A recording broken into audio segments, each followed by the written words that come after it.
Hi everyone, I'm Saloni Goyal. Welcome back to today's session.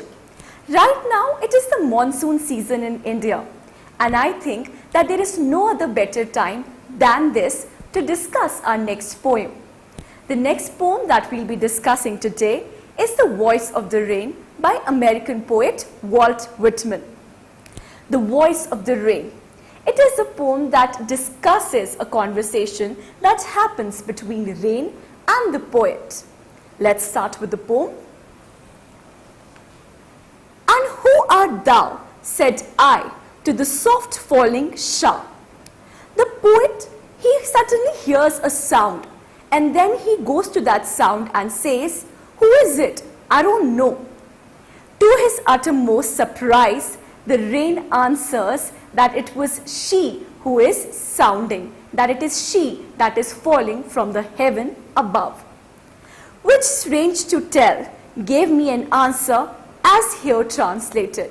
So the poet is saying that the entire poem that he has written is going to discuss the conversation that happened between a rain and him. I am the poem of the earth, said the voice of the rain. So the rain is saying that I am the poem of the earth. I am something that has risen from the earth, has reached the heaven and then fallen back to the earth. Eternal I rise, impalpable out of the land and the bottomless sea.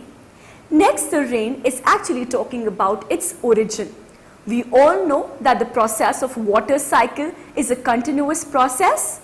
I'm sure you must have heard about the water cycle process in your biology and in your science. The rain rises in the form of water vapor from the land and from the sea. So here the rain is saying that my process of origin is very continuous. It is very eternal. I rise from the land and the sea and then I move to the heaven. Upwards to heaven, whence vaguely formed, altogether changed and yet the same. So the rain is saying that when it rises in the form of water vapor from the land, it reaches the heaven, and on reaching the sky, it forms cloud. So the rain is here talking about the process of water cycle. The rain is talking about its origin. I descend to lave the draughts, atomies, dust layers of the globe.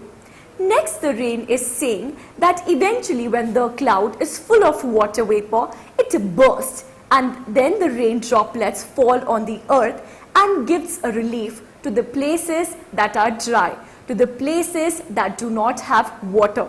So in this particular line, lave the draughts, atomies and dust layers of the globe, the rain is actually talking about its own importance.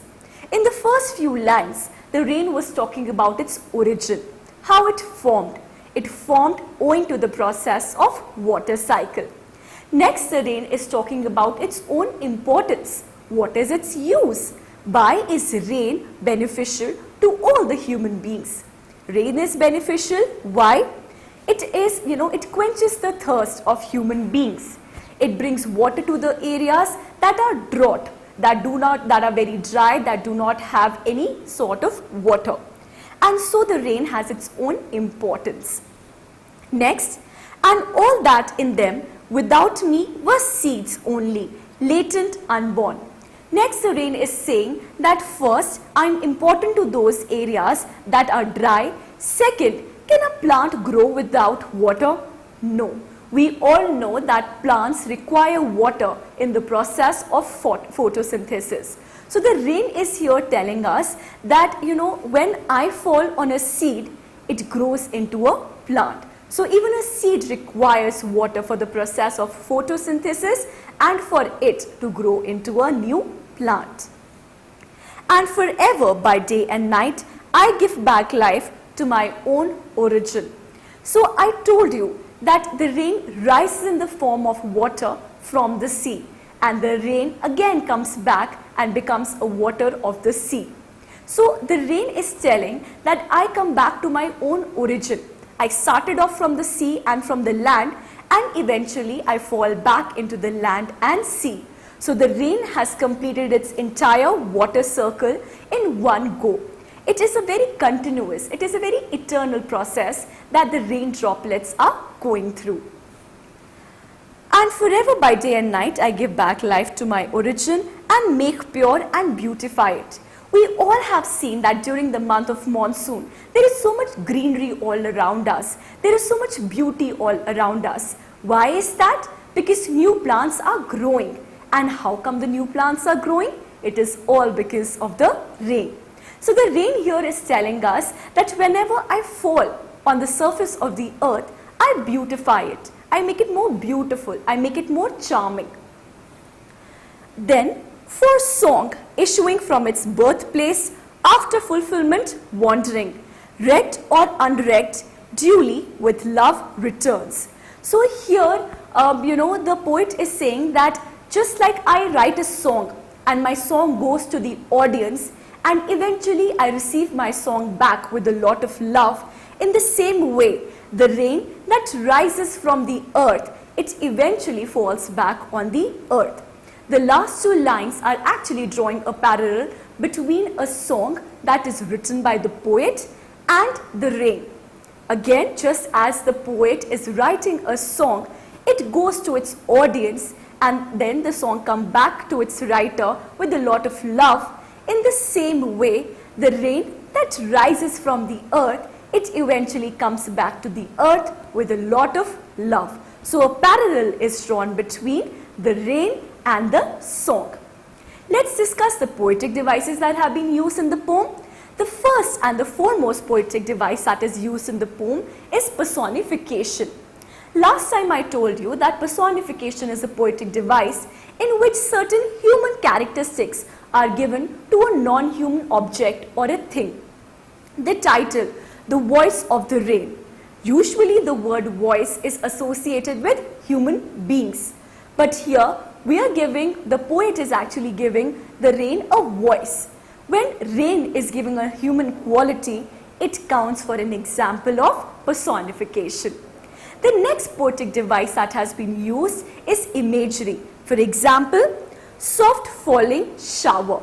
Soft falling shower, the rain droplets are described to be falling very slowly. That is an example of an imagery. The next poetic device that has been used is metaphor. Metaphor is a comparison of two things. The rain is compared to a poem. For example, poem of earth. There is a comparison between the rain and the poem. The next poetic device that we have used here is hyperbole. Hyperbole is a poetic device which means exaggeration. For example, sea is described to be bottomless. Bottomless sea. That is an example of exaggeration. Here the poet is trying to say that the rain is rising from the bottomless sea. Bottomless means that the sea is very dense. It does not have a bottom. It is very deep. To describe the depth of the sea, the poet has used the word bottomless here.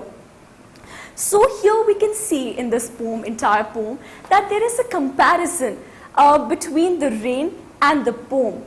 We see here the poet is having a conversation to his uttermost surprise with the rain. Do we actually have a conversation with the rain? No, but the poet is very surprised that he is having one.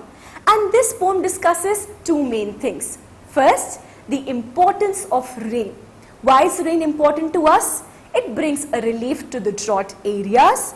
It is important for seeds to grow into plants, and it is important for all human beings to quench their thirst. And second, the important aspect that the poem discusses is about the origin of the rain. The process of water cycle is very well described in this poem. How the poem, how the rain rises from the land and from the sea, how it reaches the sky and forms cloud, and eventually how it comes back to the earth in the form of rain droplets.